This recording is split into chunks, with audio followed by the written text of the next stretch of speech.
let's go to potential solutions.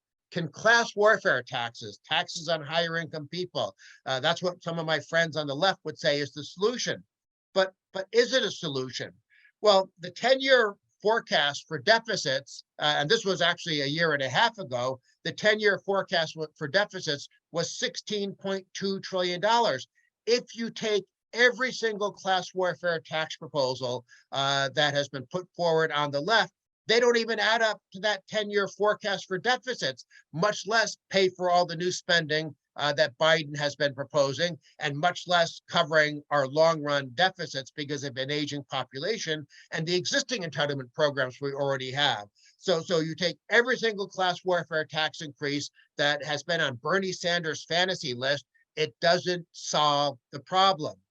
Even if you confiscated 100% of the income of every small business and upper income household in the country, you wouldn't cover all the new deficits and the new spending that is in the pipeline. Again, that's already in the pipeline, much less what Biden wants to add to the spending burden. And of course, let's not forget that future presidents are going to probably, I wish this wasn't true, but they'll probably want to add to the spending burden. So whether you're talking about the existing class warfare taxes that have been proposed, everything from wealth taxes to higher capital gains taxes to higher death taxes, those don't solve the problem. Even complete total confiscation wouldn't solve the problem, as you can see from this chart right here. Now, here's the dirty little secret that almost nobody in Washington, well, first of all, most of them don't even understand this. The US currently has the most progressive tax system of any industrialized country. In other words, we've already pretty much maxed out our taxes on the rich. And you can see from this chart that it's not even close. The US is on the far right side of the screen that you're looking at. And this is a ratio of what the top 10% pays compared to the bottom 50%. And you can see that overwhelmingly, the US relies far, far more on taxes on the rich. Now, why is this? Is it that European countries don't tax the rich like we do? Well, actually, they do. They do tax the rich. The difference between the United States and the welfare states of Europe is that those countries tax ordinary people, lower income and middle class households at a much, much higher rate.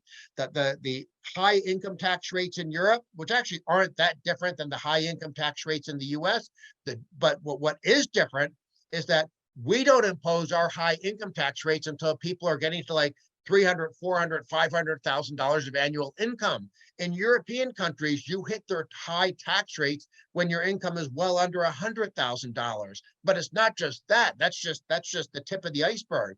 They have value-added taxes that average about 22%. That's compared to like 5% average sales taxes in the United States. And those sales taxes in the US have a much more narrow tax base. So value-added taxes are much higher, and they're much more extensive in terms of what they cover. But then they also have higher energy taxes in Europe. They have higher social insurance, or what we would call payroll taxes, over in Europe.